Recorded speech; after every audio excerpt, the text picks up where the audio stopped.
El origen de la celebración del Día de Muertos data hasta la época prehispánica. Esto es debido a que varias culturas indígenas como los aztecas, mayas, purépechas, nahuas y totonacas celebraban rituales que conmemoraban las vidas de sus ancestros.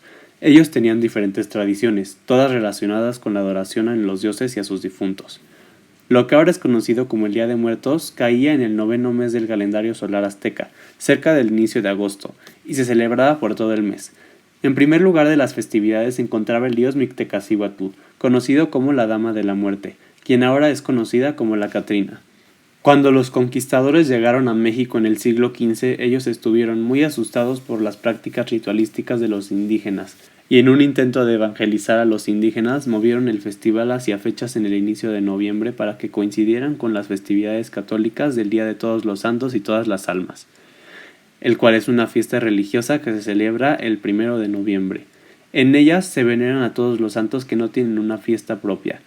Las tradiciones se mezclaron debido a que había mucha gente que seguía practicando tradiciones indígenas, creando de este modo lo que ahora es el Día de Muertos.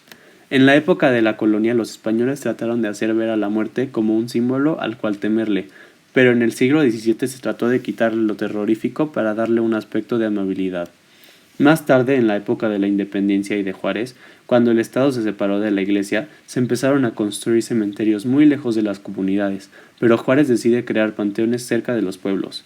Fue a partir de ese momento en el que la gente cogió la tradición de decorar las tumbas, visitar los panteones el 1 y 2 de noviembre y de vender calaveritas. La percepción de la muerte se convierte en otra completamente, tratando de olvidar la forma en la que la Iglesia la veía.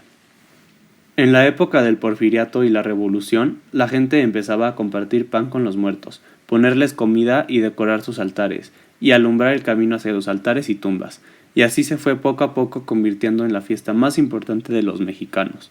Además de tomar tradiciones católicas e indígenas, más la mezcla de las dos como mexicana, en la actualidad se ha mezclado también con la festividad de Halloween, agarrando tradiciones como los dulces y la vestimenta de disfraz.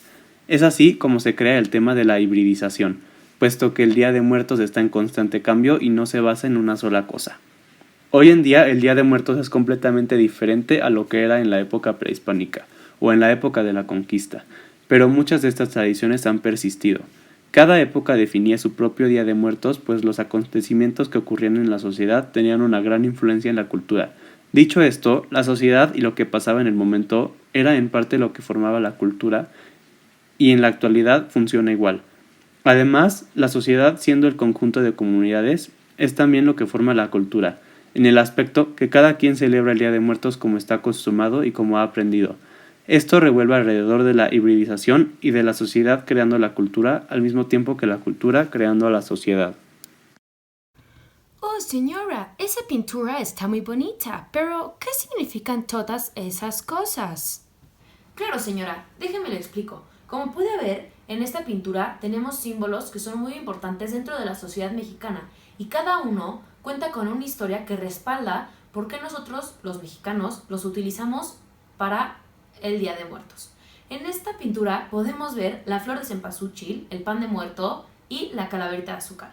Yo sé que aquí está representado como una concha, pero originalmente el pan tradicional para el Día de Muertos en México es el pan de muerto. El cempasúchil tiene muchísimas leyendas que cuentan su origen y por qué lo utilizamos, pero sin duda la más famosa es la de los tlaxcaltecas, la que dice que el dios del sol, Tonatiuh, se enamoró de una mujer hermosa llamada Xochitl. Él, para llamar su atención y enamorarla, decidió invitarla a salir a ver el atardecer. Juntos pasaron 20 atardeceres, en los cuales Xochitl se enamoró perdidamente de este dios, sin saber que era un dios en su forma humana. Ella, al terminar el 20º atardecer, decidió seguirlo para ver qué hacía de su vida o por qué no sabía nada de él. Al ver que era el dios del sol y se convirtió en sol, pues Tonatiuh la quemó y murió. Tonatiuh, al ver esto, porque él también estaba muy enamorado de ella, derramó una lágrima mágica de Dios. Con su lágrima mágica de Dios la transformó en una flor con 20 pétalos en nombre de los 20 atardeceres que pasaron juntos. Y bueno, se llamó cempasúchil. Y por eso esta flor la utilizamos para rendir ofrenda a las personas que han cruzado del mundo de los vivos al mundo de los muertos, para dar gracias a lo que pudieron pasar con nosotros. La calaverita de azúcar es una técnica muy antigua de trabajar el dulce con azúcar, que se dice empezó con los árabes, quienes llevaron esta técnica a España, quienes posteriormente en la conquista la trajeron a México. Es muy simbólica en todos los altares mexicanos del Día de Muertos típicos, ya que se utiliza para simbolizar que la muerte es algo que nos rodea y está en nuestra vida cotidiana, así como el azúcar, y es muy fácil pasar a la muerte, así como conseguir azúcar. El pan de muerto tiene muchos símbolos dentro de la sociedad mexicana. Principalmente es redondo, como un círculo, lo que significa el ciclo de la vida. Primero naces y luego te mueres. Segundo, tiene un círculo por arriba que simboliza el cráneo del ser humano. Y a partir del cráneo salen 4 huesos que simbolizan el cuerpo del humano. Hay otras fuentes que dicen que estos 4 huesos es uno para cada dios emblemático de esa época. Hay otras fuentes que dicen que estos 4 huesos simbolizan los 4 puntos cardinales, norte, sur, este y oeste. Y por todas esas simbologías, el pan de muerto es muy importante para los altares y ofrendas mexicanas. Esta es una pintura muy valiosa para la sociedad mexicana, así que tiene un precio muy alto y espero que se la lleve. Es muy padre cómo podemos ver las tradiciones de distintas culturas mezclándose durante estas fechas. Por ejemplo, mucha gente hoy en día celebra el Día de Muertos, pero también Halloween. Ponen su altar en su casa para conmemorar a sus familiares que ya fallecieron, pero también se disfrazan y salen a pedir dulces y hacer cosas que en México antes no se solía hacer. Desde los 80 aproximadamente, la influencia del Halloween ha ido aumentando de forma gradual. Halloween tuvo su origen en tradiciones celtas y paganas de Irlanda y Escocia hace 2000 años. Los celtas creían que la puerta del inframundo se abría el 31 de octubre y que los muertos regresaban para aterrorizarlos. El Día de Muertos mexicano, originado entre las culturas indígenas, actualmente se celebra para recordar a los seres queridos fallecidos el 1 y el 2 de noviembre. En México, el Día de Muertos se celebra en la mayoría de los hogares con una mezcla de elementos religiosos modernos y tradicionales indígenas. La cultura mexica y el Mictlán. Las culturas mesoamericanas se dedicaban a rendirle tributo a la muerte o a sus dioses de la muerte. En el caso de la cultura mexica, había 2 dioses que definían el destino de las ánimas, quienes eran Mictlantecuhtli y Mictlantecuhtli, señores del lugar de la muerte. Diferentes etnias celebraban a sus dioses de la muerte o ritos. A Mictlantecuhtli se le celebraba en noviembre, lo cual tiene una semejanza con la actual celebración mexicana de la muerte, que es el Día de Muertos, que se lleva a cabo el 1 y 2 de noviembre.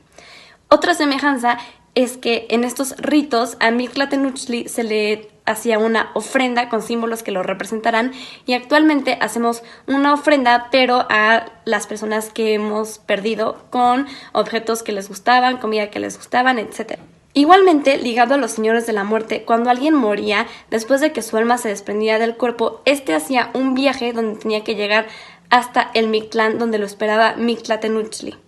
Después de haber llegado, emprendía un viaje de 4 años en camino a llegar a su destino final, donde tenía que hacer una especie de reto, batalla final ligada a su manera de muerte. Por ejemplo, si habías muerto ahogado, tu desafío final era con Tlaloc.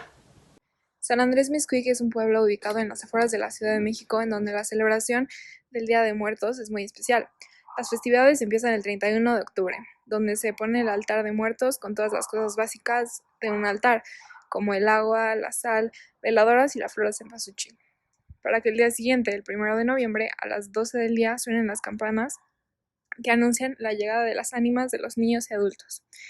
En el tercer día, el 2 de noviembre, se realiza la famosa alumbrada en el Panteón, donde se rinde homenaje a los muertos que dejaron un recuerdo en este mundo. A partir de las 7 de la noche, la gente llega a las tumbas decoradas con flores y encienden cirios. El panteón se llena de luz para mostrar el camino a los muertos. En medio del panteón se encuentra el templo de San Andrés. Por último, el 3 de noviembre, la gente va de casa en casa intercambiando fruta, pan y comida, y con esto se da concluida la festividad del Día de Muertos. La obra de arte La Catrina fue creada en 1910 por el pintor y caricaturista José Guadalupe Posada, originalmente llamada La Calavera Garbancera. Esta se pintó como una crítica al pueblo, de quienes antes plantaban maíz y cambiaron a plantar garbanzo. Estas personas se creían muy europeas y dejaban al lado sus bases, renegaban su cultura. Podían estar en los huesos, pero lo importante era verse adineradas. Pronto estos esqueletos fueron más y más usados, como por el reconocido Diego Rivera, quien le dio más características y su nombre. La Catrina se volvió representativa de Aguascalientes y finalmente del Día de Muertos por todo México. En una pequeña escala, la Catrina es un ejemplo de cómo la sociedad forma la cultura y viceversa. La Catrina fue basada en la sociedad y de ahí se volvió un símbolo de la cultura mexicana, del Día de Muertos. Y el Día de Muertos forma parte de cómo la sociedad mexicana se identifica. Octavio Paz, un autor mexicano conocido, analizó a la cultura mexicana desde sus tradiciones. En su ensayo Todos Santos, Día de Muertos, menciona que al juntarse los mexicanos para la fiesta en conmemoración del pasado, surgen tradiciones que con el paso del tiempo van forjando un vínculo, similitud o aspecto en común, el cual forma parte de nuestra identidad. La sociedad es regida por ciertas normas y reglas. Sin embargo, durante los festejos nos volvemos uno. Todos somos semejantes y por ende todos compartimos nuestra identidad. Esas tradiciones quedan plasmadas en nuestra vida como parte de la cultura. Los orígenes de la cultura mexicana, los aztecas y los católicos, y su forma de celebrar la muerte, marcaron a México. De la misma manera, estas fueron evolucionando, formando tradiciones como el Día de Muertos. Es la mezcla de las ideologías de ambas culturas que nos dan los principios para regirnos por la cultura actual. A los aztecas no les preocupaba la muerte, era parte de un proceso divino, con el fin de un bien común. Pero en el cristianismo, la muerte era algo individual. Es un inicio a algo más. El cruce de estos dos hace la muerte tan única para los mexicanos. La manera en que hoy celebramos el Día de Muertos viene de la fusión de los atributos que hacían las culturas prehispánicas y el catolicismo, que introdujo la celebración por el recuerdo de los difuntos. La religión católica modifica esta celebración de manera que se incorporan otros elementos y costumbres, como la de ir a la iglesia a misa durante ese día. Para los mexicanos prehispánicos, las almas pasaban por un viaje para llegar al Mictlán, pero seguían vagando en la tierra. Mientras que para la religión católica, ese ínter entre la muerte y el destino final era el purgatorio. Se quita la idea de brindar culto a la muerte como un dios, y ahora tomarlo ya sea como un personaje o un suceso transitorio. Para que se entienda mejor, un ejemplo serían los altares, los cuales son para los espíritus de los difuntos y no para la muerte en sí. Igualmente, los orígenes del Día de Muertos remontan en el Día de Todos los Santos, una celebración que solamente brinda conmemoración a aquellas personas que, según la Iglesia, encontraron a Jesús y decidieron ser felices siguiéndolo. Sin embargo, la celebración mexicana festeja a todas las almas, sin importar su afiliación a la Iglesia Católica, aunque la mayoría de la población sí lo están. Es decir, que en México festejamos este día como sociedad, incorporando a todas las comunidades, incluso si ésta sigue cambiando igual que la cultura.